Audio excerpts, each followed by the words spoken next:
Sí. Ahora ven el Sí, mouse. sí. No, ahí acaba de desaparecer, che. Pero bueno, no importa. ¿Ven algo o estoy muy en el medio yo? Pues yo no me veo. Sí, se ve, se ve. Que me veo yo si no saco la cámara para no estar en el medio.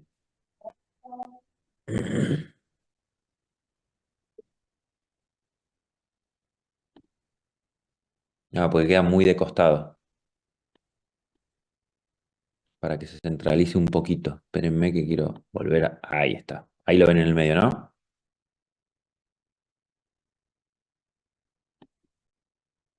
Ahí ven la página en el centro, ¿no? Ahí sí, profe. Sí, ahí sí, sí. Perfecto. A ver si puedo poner con mouse imaginario. Em, no me deja poner cursor ni nada, pero bueno, no importa. Bien. La segunda es de alteraciones del líquido amniótico, ¿sí? Esta es como más charlable. Si quieren preguntar algo, vayan hablando en el camino, no pasa nada, ¿sí? Bien.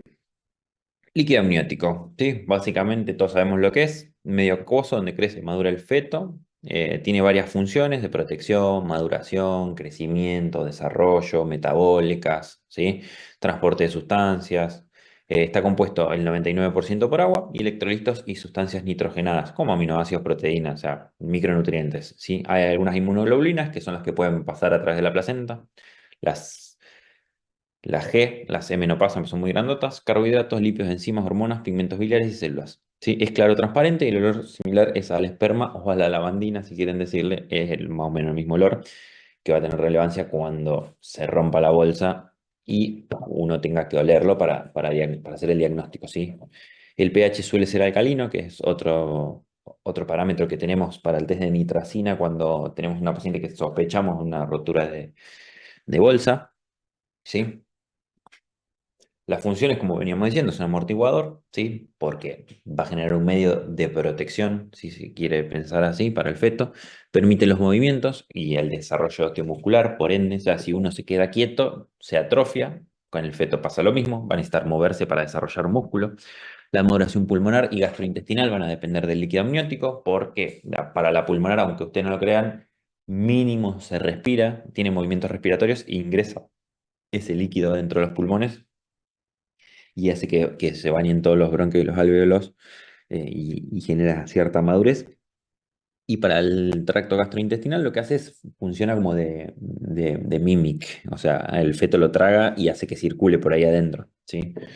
También funciona de barrera, es de nutrición en parte, no tiene mucha nutrición transmembrana o transcutánea. Después de las 23 semanas, 24, se genera la queratinización de la piel y ya pierde esa permeabilidad que tiene tanto el feto en las primeras semanas, pero algo se absorbe. Y mantiene una temperatura homogénea, ¿sí? O más estable. El medio líquido siempre, la variación térmica es mucho más corta que en un medio aéreo, ¿sí? La producción en el primer trimestre es un dializado a través del suero materno, a través del amnios.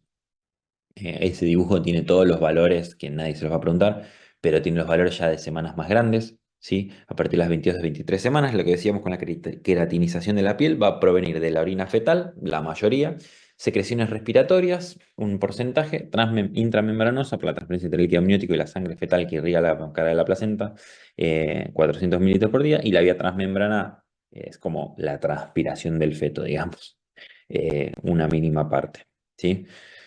La producción es constante en todo el embarazo. El volumen máximo es alrededor de la semana 36-37, que llega a ser 1 litro, y a partir de ahí empieza a bajar. Sí, empieza a bajar porque empieza a reemplazarse ese tamaño.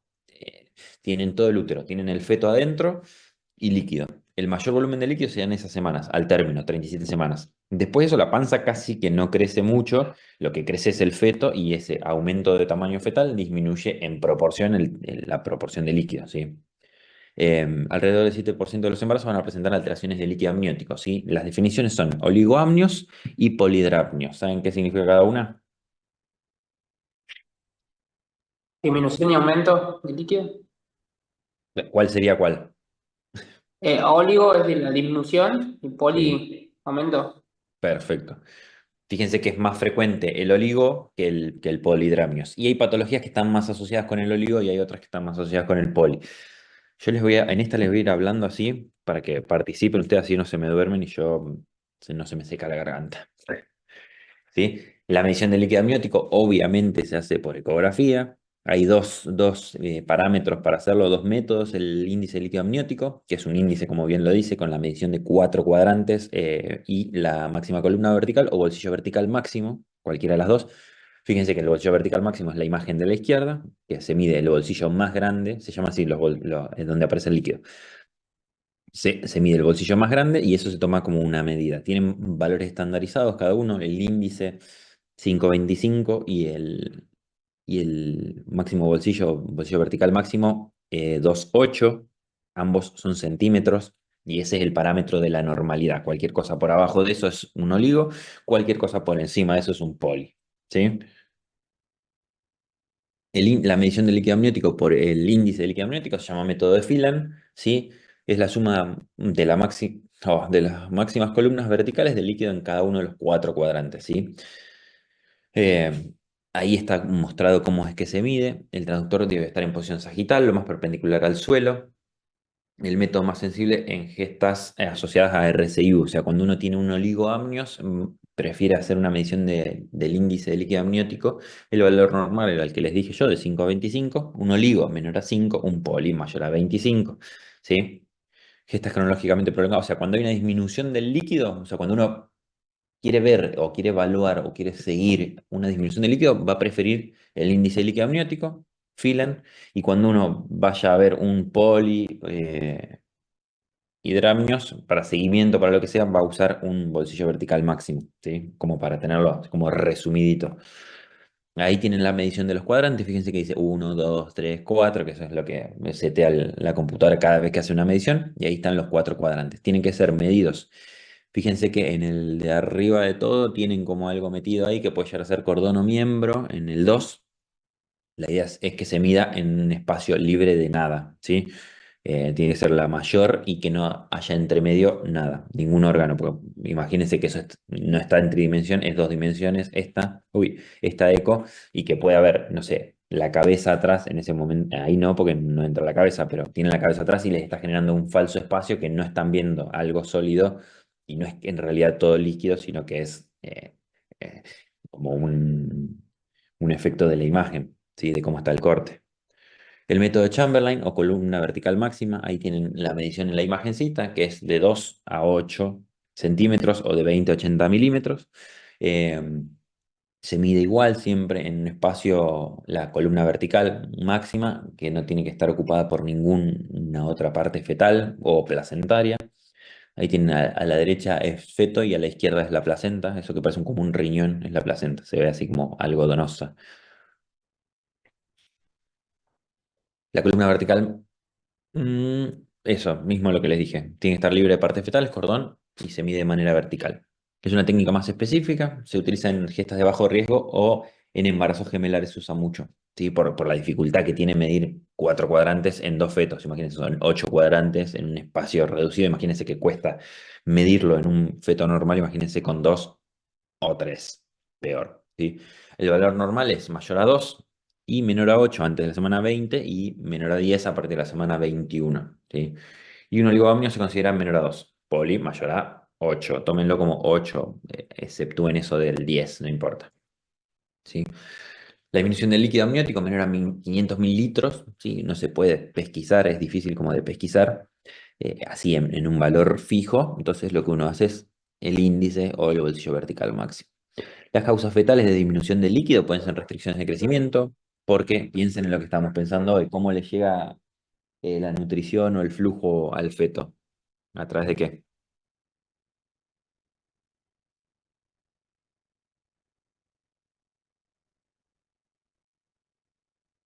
Cri, cri. ¿A través de qué le llega la sangre al feto? Tienen una burrada, no importa, equivóquense ahora, prefiero que se equivoquen ahora y no en el examen. Le pega a través de la umbilical.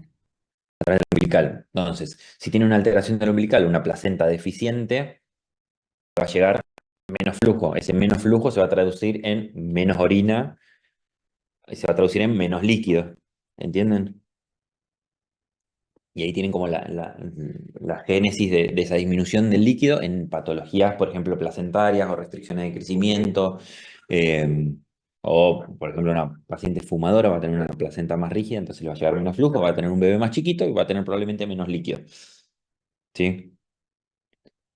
Eh, Patologías en las que se genera, sobre todo, restricción de crecimiento, gestaciones cronológicamente prolongadas por la disminución de la producción y de espacio, infecciones por citomegalovirus, obstrucción del tracto urinario, porque al ser la mayor parte, a partir de las 24, orina fetal, el líquido amniótico, la composición o el aporte, cualquier alteración en el tracto urogenital va a generar alguna disminución del líquido, ¿sí? Patologías renales, lo mismo, o sea, si uno tiene un riñón que no funciona, también va a generar menor cantidad de líquido, ¿sí? Causas placentarias o membranosas, ruptura prematura de membrana, o sea, si yo no tengo nada que lo contenga, va a haber menos líquido, ¿sí? Entonces es importante cuando tengan un oligoamnios, lo primero a descartar siempre sea una ruptura prematura de membrana, porque básicamente el 70% de las pacientes van a tener una RPM y un tercio de los embarazos pretérminos se presentan como RPM. Entonces es como frecuente bastante. Y causas maternas pueden ser por medicación, inhibidores de síntesis de la prostaglandina con la indometacina que se usa para inhibición de la dinámica uterina, o inhibidores de IECA, no me acuerdo las siglas. IECA o ARA tipo disminuyen el filtrado glomerular, por ende afectan al feto y hace que orine menos, ¿sí? Ahí tienen en el lado izquierdo un riñón poliquístico, ¿sí? Esa imagen me parece que igual es... No, es de feto porque es chiquito. Eh, y del otro lado lo que tienen es una mega vejiga. Ven que se ve el perfil de costado, lo blanco de atrás es la columna, se ve la cara, la nariz, la frente y toda esa bocha gigante negra, como en la panza del feto, es la vejiga que está hiperaumentada de tamaño, ¿sí? Probablemente por una obstrucción de salida. Entonces, no orina, fíjense que la cantidad de líquido en sí que tiene dentro de la bolsa es poco, tiene mucho líquido adentro de la vejiga, ¿sí? Pero fíjense que tiene muy poquito líquido el feto en sí, tiene poco líquido amniótico. ¿Sí? El manejo va a ser muy dependiente de la causa siempre, ¿sí? Una anamnesis dirigida de la paciente, si toma fármacos y tiene, bueno, habría que hacer primero la suspensión y después evaluar signos de restricción del ducto arterioso, cómo está funcionando esa circulación propia del pibe para tomar un manejo adecuado. Presión arterial, preeclampsia, rigidez de la placenta, ergo, menor flujo, menor líquido. Sí, si uno le toma la presión, la paciente viene con poco líquido, toma la presión, tiene 140-90 o mayor a 140-90 y uno se va a ir manejando por el protocolo de hipertensión y embarazo. ¿Sí? Si tiene una anamnesis con una hidrorrea o exploración vaginal, la paciente refiere pérdida de líquido, hidrorrea franca y uno lo maneja como una ruptura prematura de membrana. Esta es una clase que está buena tenerla casi que al final para que uno pueda ser como más integrativo, porque fíjense que estamos hablando de la patología del líquido amniótico en sí no es una patología, es como una manifestación de otras patologías. ¿Sí? Eso ténganlo en cuenta. En el caso de que no tenga hidrorrea franca, o sea que no tenga pérdida de líquido evidente, se puede hacer una prueba rápida. Si el test es positivo, obviamente se va a manejar con protocolo de RPM. eh, y si no, vamos a ir al Doppler. Con el Doppler, dependiendo, fíjense que todo habla de otra patología, no per se de una patología como del líquido causas. Fíjense que son alteraciones renales, medicación, preeclampsia, restricciones.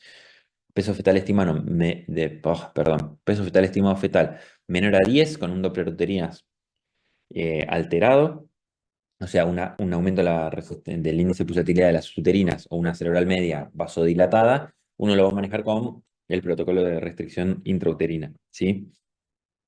Si evalúan la placenta, tienen áreas hipoecoicas o de trombosis o de hematomas o de embolias, van a tener, por ejemplo, por hipertensión, pueden tener una placenta deficiente y se van a manejar con ese protocolo. Malformaciones, o sea, van a hacer ecografía y van a detectar malformaciones o del tracto de salida o del tubo neural que genera una falta de la respuesta autónoma. Nefrourológicas, en cuanto a esto que decíamos, tipo, que tenga un riñón poliquístico, que tenga una megavejiga por una obstrucción del tracto de salida.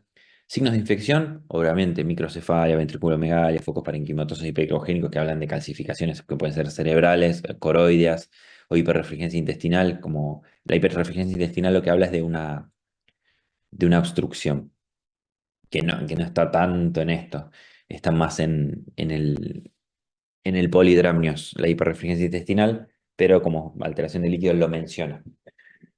Eh, y serologías maternas de citomegalovirus, sí, se van a pedir IgM y IgG para ver si es algo agudo, que pueden generar alteraciones del líquido amniótico, ¿sí?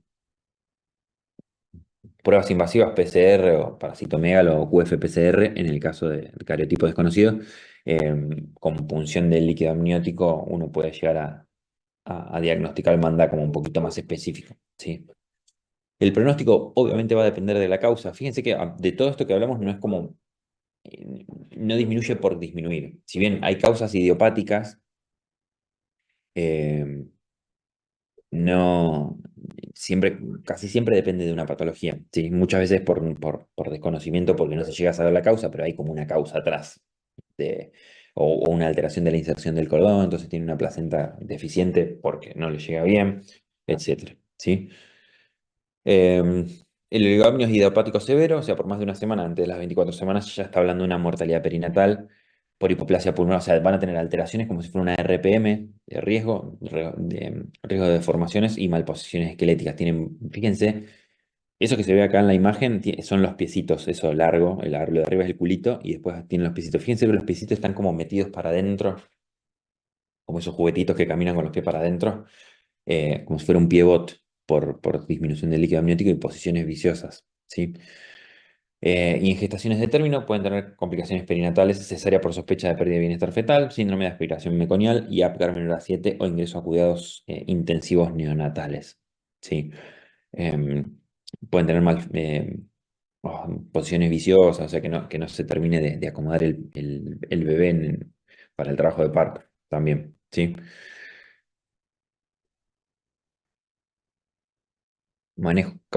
O sea, el manejo clínico va a depender de la causa, si es una RPM, una restricción de crecimiento, una gestación cronológicamente prolongada que va a tener una disminución de líquido per se por mayor semanas. Eh, la toma de fármacos hay pacientes que son hipertensas, por ejemplo, que no saben que están embarazadas, están con un IECA y ARA, es rarísimo que un cardiólogo le dé eh, IECAS o ARA a una paciente en edad fértil porque es teratogénico, ¿sí? Visto acá, además de las alteraciones que produce en el propio feto. Hay que valorar el ductus arterioso y el flujo tricuspidio, y de existir una restricción, un ecocardiograma cada 48 horas hasta que se normalice, o sea, ver esa función cardíaca fetal, cómo está, bien de cerca, ¿sí? Pueden tener un cierre prematuro del ductus, ¿sí? Con alteración de toda la circulación fetal. Eh, Malformaciones o infecciones por citomegalovirus, se hace el seguimiento, la verdad que tratamiento no se hace el seguimiento y sobre todo postnatal, se hacen ecotranscraneales, seguimientos metabólicos, ecografías, placas, ¿sí? Y ante el oligoamnios idiopático, eh, antes del parto se van a hacer Doppler semanales y non-stress test, el NST o el monitoreo fetal. Y la finalización va a ser a partir de la semana 37, ¿sí? Si hay bienestar fetal. Muchos esperan, pero no pasan más de las 37 semanas, ¿sí? Y con un correcto monitoreo intraparto. Si piensen que si hay una disminución del líquido, uno lo podría llegar a pensar como que hay una alteración del flujo siempre. Entonces, digo, che, si este pibe no le está llegando bien la sangre, porque me lo está traduciendo como disminución en el líquido, tal vez que no se banque tanto un trabajo de parto, entonces uno lo tiene que seguir bien de cerquita, ¿sí? Con el polidramnios es la acumulación excesiva de líquido, básicamente. En el otro, oligo, poco líquido, polidramnios, mucho líquido. Bolsillo vertical máximo mayor a 8 centímetros o 80 milímetros y el índice de líquido amniótico mayor a 25 centímetros. Puede ser leve, moderado, severo, el poli, y ahí tienen los valores de 25 a 29, de 30 a 34 y mayor a 35, un índice de líquido, un ILA de más de 35 es un polidramnio severo, ¿sí? Las causas van a ser un desequilibrio entre la entrada y salida, o sea, a favor de la entrada, o sea, está produciendo más y no se está reabsorbiendo. El 50% a 60% son idiopáticos y en causas fetales van a tener alteraciones gastrointestinales, que son las más frecuentes. Por ejemplo, una estenosis esofágica, una esterosis pilórica o una estenosis del cardias, que es más infrecuente, una fístula gastroesofágica. ¿Qué más? Un ano imperforado, porque no va a entrar líquido. Una alteración en la deglución, o sea, alteraciones del sistema nervioso del pibe o alteraciones neuronales puede llegar a generar una falta de la deglución, que es la manera en la que se reabsorbe. Piensen que ese líquido se traga, pasa al estómago, se reabsorbe en la circulación fetal y el feto la manda de vuelta a la placenta para que se reabsorba, ¿sí? Esa es la manera como de la circulación del líquido. Causas maternas, mal control metabólico en una diabetes gestacional, el 25% van a tener alteraciones de líquido o una inmunización RH, cuando un feto está ay, anémico, va a tener aumento del líquido amniótico, va a tener edema, va a tener un montón de otras cosas, pero se puede llegar a traducir como un aumento del líquido amniótico, ¿sí? Y causas placentarias con corioangioma no son muy frecuentes, pero se pueden ver, ¿sí? Y a veces pueden dar alteraciones de líquido, a veces no, pero son partes de la placenta que funcionan como el angioma de cara de una alteración vascular que no lleva a ningún lado, básicamente. Si es parte de la placenta no funcional, pasaría a funcionar una placenta que no funciona tanto. Causas fetales de polidramios, ahí tienen todo. Onfalocele, atresia de esófago hilo en yeyuno, gastrosquisis. Onfalocele y gastrosquisis son la falta del cierre abdominal con exposición de parte del tubo digestivo, uno cubierto por peritoneo y uno no cubierto por peritoneo. Alteraciones del sistema nervioso central, anencefalia o defectos del tubo neural que van a generar esa alteración de la deglución, no tanto por la malformación en sí. Parvo B19, citomegalo, toxo o sífilis pueden llegar a dar alteraciones de polidramios. Hay que pesquisar siempre todo, digamos, cuando uno tiene polidramios, lo primero que va a pensar siempre es la diabetes, pero descarten otras patologías, arritmias, alteraciones del truncus venoso, displasias tricuspidas, coartación aórtica, alteraciones torácicas, una malformación alveolar quística, secuestro, el quilotórax, tubulopatías renales, acondroplasia, displasias tanatofóricas, son alteraciones osteoesqueléticas del feto. No son muy comunes, pero en 5 años nosotros por centro de derivación tal vez por eso vimos 4 displasias tanatofóricas, entonces eh, estoy medio sesgado para decirles que son poco frecuentes yo. Eh, Distrofia miotónica por alteración muscular. Ay, enfermedad de Gaucher, trisomías, enfermedad de síndrome de Turner o teratoma sacrococcigio. Tuvimos un teratoma sacrococcigio hace 3 semanas y por alteraciones, generalmente por conexión o con el tubo neural o por alteración gastrointestinal. Tengo una foto ahora, después se las muestro para que sepan que es un teratoma sacrococcigio, pues de todo esto es de lo que tengo foto más reciente. Tienen muy mal pronóstico. Además de tener polidramios, tienen pésimo pronóstico los teratomas sacrococcígeos. Es el tumor de feto más frecuente, pero aún así es infrecuente. Pero es el tumor neonatal más frecuente. ¿Sí? Nada, acá hay una gastrosquisis arriba a la izquierda. Arriba a la derecha es el polidramio. Y fíjense abajo en la pileta en la que está nadando el pibe que tiene para hacerse como 5 o 6 largos. ¿Sí? El manejo, descartar lo que les decía yo, diabetes gestacional, una prueba de tolerancia a la glucosa, en las semanas que corresponde, 24, 28, 31, 33, si hay aumento de riesgo. Descartar inmunización RH, o sea, hay que hacer un grupo y factor a la madre con una CUMS indirecta y anticuerpos irregulares, porque puede ser que no tenga incompatibilidad RH, pero tenga incompatibilidad ABO, ¿sí? Hay que hacer una medida del pico flujo sistólico de la arteria cerebral media, acuérdense de lo que estábamos hablando, ¿sí? Si hay anemia, se traduce en la cerebral media como aumento del flujo, pico flujo. Descartar patologías infecciosas, se pide un laboratorio. No hay muchos que piden de rutina parvo, cito, toxo, se pide siempre, y trepo, obviamente que sífilis, HIV, hepatitis y toxo se pide siempre, pero parvo, citomegalo, rubiola no se suele pedir frecuentemente, salvo que tengan algún síntoma y uno podría descartarlos. No es una mala práctica en un control prenatal pedir todo, igual, ¿eh? A mí no, yo suelo pedir todo junto como para tener un basal. Y si me llega a aparecer algo en algún momento, digo, che, esto no lo tenía, y me es más fácil como pesquisar. Descartar malformaciones del feto y valorar el cariotipo, ¿sí? Por riesgo de aneuploidía, ¿sí? T21 o T18. El seguimiento va a ser en función de la severidad. El índice de líquido amniótico como leve, está levemente aumentado del 18 al 24, hay que descartar alguna anomalía estructural, eh, focos hipercogénicos en tubo digestivo, lo que estamos diciendo, si hay alguna alteración en la deglución, en el tubo neural, se va a hacer el control cada 2 semanas, y si es estable se va a hacer el control normal.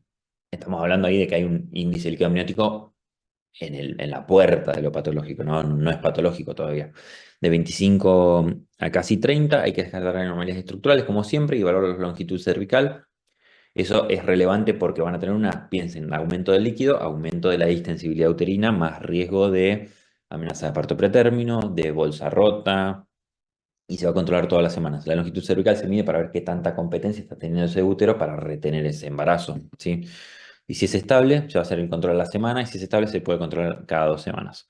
El índice amniótico más de 30, lo mismo, siempre hay que descartar anomalías estructurales, valorar el amniodrenaje, en este caso porque el líquido termina siendo mucho que empieza a generar dinámica uterina por sobredistensión. El útero, piense que es como muy mecánico, llega a un valor de distensión y dice, bueno, hasta acá llego y me empiezo a contraer, ¿sí? Entonces hay que valorar, además de eso, la disnea propia del embarazo. Imagínense una paciente que tiene una disnea porque obviamente tiene todos los órganos abdominales mucho más arriba, el diafragma no puede descender como corresponde, entonces termina teniendo respiraciones más cortas. Y en esta paciente que el tamaño y el volumen está mucho más aumentado, termina siendo como más riesgoso, ¿sí? Más riesgoso, no, perdón, tiene más disconfort la paciente, y a veces la misma paciente solicita hacer algo porque no puede respirar bien o viene con disnea por esta distensión uterina, ¿sí? Valorar QFPCR en cuanto a infecciones, y el control se hace por semana. Ya cuando hay un líquido tan aumentado, se hace no solo la medición de líquido, sino también el control de Doppler, ¿sí? El tratamiento va a ser etiológico sintomático. Si hay una infección, se va a seguir de acuerdo a las guías de infección. Si hay una diabetes, cuando uno controla metabólicamente a la paciente, ese aumento de líquido tendría que disminuir, ¿sí? Tratamiento sintomático para disminuir la cantidad de líquido puede ser con amniodrenaje, disminución de los síntomas maternas y disminución del riesgo de amenaza de parto pretérmino. No se deben realizar mayor a las 35 semanas. Un feto de 34 en adelante, básicamente pónganselo como regla, no se hace un zongo más y que nazca, eh, así diciéndolo grueso, grueso y bruto. Eh, y las indicaciones del amniodrenaje serían un índice de líquido amniótico mayor a 30, una longitud cervical menor a 15 o dinámica uterina. O sea, ya que tienen alguna sintomatología de esa sobredistensión y que necesitan hacerlo, o el disconfort materno importante, si disnea o dinámica, independientemente de la severidad. Por ahí tienen eh, un polidramio no tan severo y la paciente tiene el disconfort, ¿sí? El tratamiento de la técnica de amniodrenaje se hace ecoguiado, ¿sí? Previo antibiótico profilaxis. En decúbito semilateral se puede hacer. Se hace una asepsia antisepsia, se hace en consultorio y se hace sin anestesia esto. Se mete una aguja, una boca de 18G, bien larga, si pueden conseguir una de 50 o de 60, para llegar a lo más profundo, pues piensa que tiene que atravesar piel, tejido celular, músculo, apo, peritoneo, útero, y ahí entran al líquido y aspiran. Y se va a hacer una extracción hasta lograr un índice de líquido amniótico menor a 20, ¿sí? Y tiene que ser, una vez que termina el amniodrenaje, tiene que constatar actividad cardíaca fetal y hacer un monitoreo, ¿sí? Post procedimiento, para corroborar que esté todo en orden. Si tienen riesgo de infecciones, riesgo de desprendimiento, eh, riesgo de RPM, de ruptura prematura de membrana, ¿sí? Y tienen que tener como la precaución de ver dónde está la placenta. Placenta no se puede atravesar, ¿sí? Entonces, si tienen toda una placenta anterior que no tienen una ventana por donde puedan ingresar la aguja, la verdad que no se puede hacer. Tratamiento se puede hacer médico. En este caso, que no tengan ventana con la indometacina. ¿Cuál es el problema de la indometacina? Que es un AINES. ¿Se acuerdan algo de eso? No, o ni idea. No saben qué hace la indometacina o los AINES en fetos un poco más grandes. No, no, no, Ni no idea. sabe. Puede llegar, puede llegar a generar el cierre prematuro del ductus, la indometacina. Entonces, se puede dar como útero inhibidor, que no se va a dar más allá de las 32 semanas, y se puede dar para disminuir, o sea, no solo uteroinhibe, sino que disminuye la producción de líquido amniótico. Se puede usar con esa función directamente. Tiene que tener recaudo por el cierre prematuro. ¿Se puede dar más allá de las 32 semanas? La respuesta es sí, pero tiene que tener un ecocardiograma diario, ¿sí? O sea, todos los días se le hace un ecocardio, que encarece mucho la internación, imagínense. La indometacina se da transrectal, una dosis de carga se da entre 3 y 5 días y la verdad que cuando llegan al tercer, cuarto día, los efectos adversos, cuando los tiene la paciente, las pasa como el traste realmente. O sea, tienen un vértigo que se les da vuelta al planeta Tierra. Eh, y se asusta mucho la paciente y se asusta mucho el médico, porque cuando lo ves al efecto adverso decís, ¿qué le está pasando a esta mujer? Que lo único que le estamos dando es indometacina. Eh, Tuve una paciente diabética con una panza, pero gigante, era como esas, las pelotas de Kiko, eh, con muy mal control metabólico, y estuvo con indometacina y nos generó, al tercer, cuarto día, nos generó ese efecto adverso y salimos todos corriendo, no sabíamos qué era. Estudio de líquido amniótico, QFPCR, o sea, una vez que si van a hacer la punción terapéutica, aprovechen para ese líquido mandarlo a analizar, para hacer un screen de parvo y toxo, para estudiar el cloro y descartar tubulopatías con un síndrome de Bartter, por ejemplo. Si está aumentado, hay que solicitar aldosterona y sodio y potasio. Y estudios para la distrofia miotónica o enfermedad de Steiner, eh, si la actitud fetal y la valoración de los progenitores por genetista lo sugiere. O sea, son estudios muy caros, todo lo que son estudios de ese tipo para ver esos síndromes que son muy poco frecuentes. ¿Sí? Bueno, acá está, ya les quemé el tema de las prostaglandinas con la indometacina. Favorece la absorción pulmonar y el paso del líquido amniótico a través de las membranas, además de disminuir el filtrado glomerular. ¿Sí? Pero puede generar el cierre del ductus a partir de la semana 32. Vieron que no les mentía. Les mentí en la cantidad de días, de 5 a 7, pero la verdad que en el hospital no lo damos más de 5. Entre 3 y 5 hacemos. Y la finalización va a ser en función de la etiología clínica y materna, ¿sí? En un polidramio es una paciente que tenga una sobredistensión o rompe bolsa o empieza con dinámica uterina, van a ver qué hacen. Si es sintomática a partir de las 37 semanas uno lo puede finalizar, y si es asintomática, la verdad que en un polidramio no tiene tanta severidad como un oligoamnios. Llévenlo como a eso, un oligoamnio se va a finalizar a las 37 semanas, no más, y antes de las 37 semanas lo que van a tener que tener muy en cuenta es el Doppler, porque acuérdense de que les está hablando de flujo placentario en el oligoamnios. Y como, así como resumen que ténganle más miedo al oligoamnios que al polidramnios, ¿sí? Por ahí el polidramnios le va a generar más síntomas a la paciente y va a tener más disconfort, pero es menos severo, básicamente. Eh, y eso es la biblio de dónde sacarlo. ¿Les pasó a Natacha el botita? ¿El compendio? Sí. Sí, sí, nos pasó. Bien. No es muy largo. Aprovechen. Vaya, yo estudié de ahí en su momento. Me sirvió un montón. No para estas cosas que son más nuevas, o Doppler y esas cosas, porque no tiene Doppler, pero para mecánica de parto, maniobras, qué es un Leopold, dónde están los planos de Hodge, esas cosas, todo eso ya vieron. Bien. Todo eso está explicado. Cuanto más viejo sea el libro, esas cosas están mucho mejor explicadas. ¿Sí? Y son más fáciles como de entender. ¿Dudas que tengan de esto, o preguntas, o comentarios, o acotaciones, o críticas?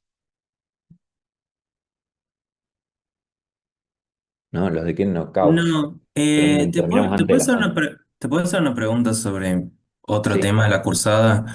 no, sí. Eh, ¿Podemos ir a consultorio y hacer también como examen físico de la paciente embarazada, algo así? O Sí, escúchenme. Ustedes tienen clase de 8 a 10 por lo general, ¿o no?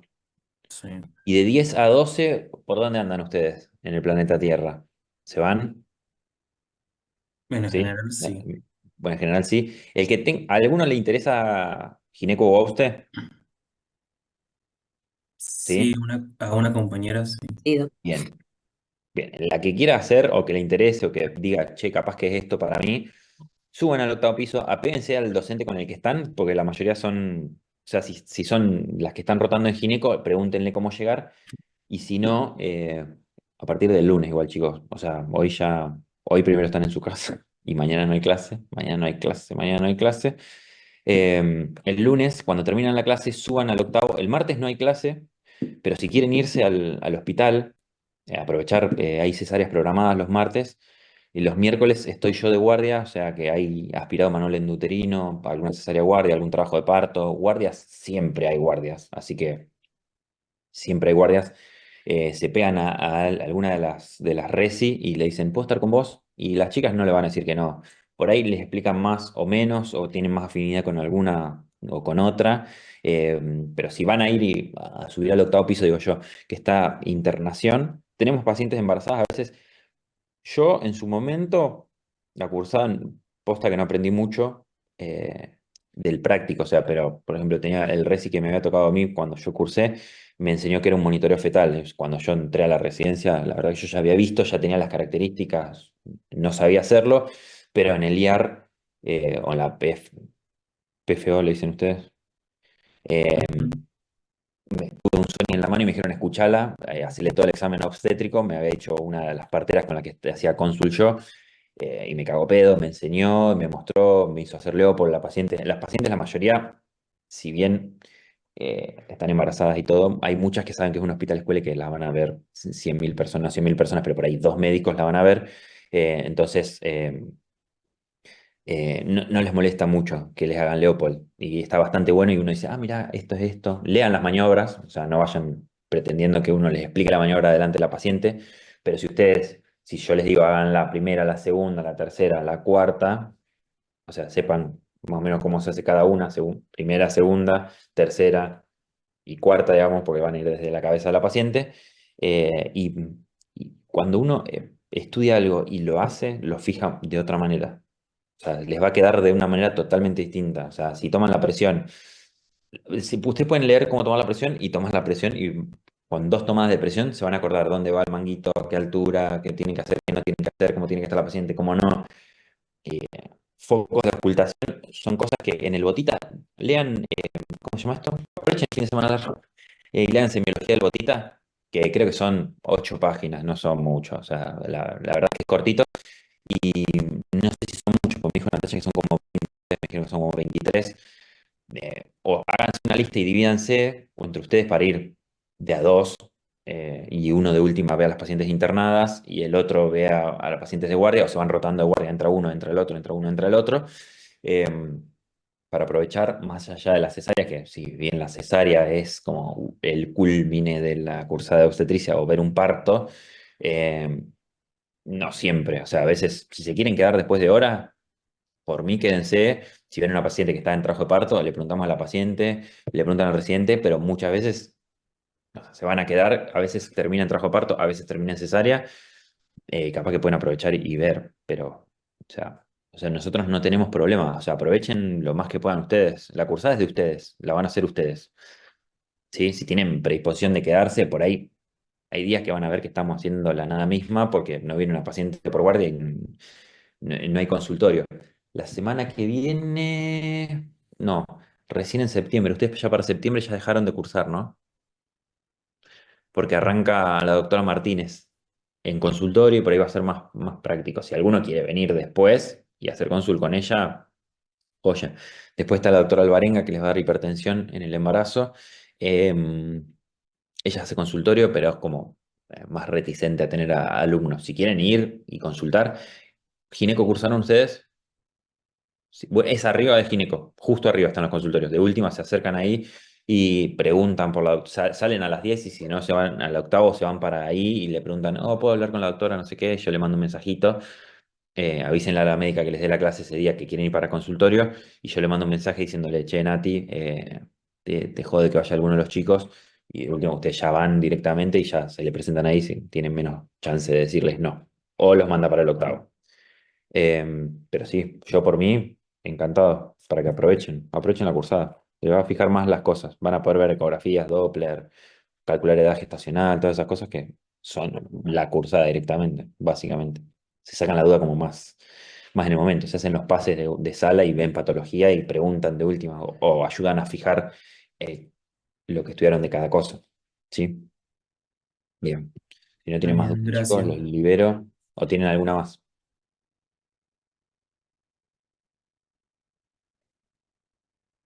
¿no? Listo, perfecto. Ahí no sé quién pusieron algo en el chat. Quirófanos martes, jueves, otros días también.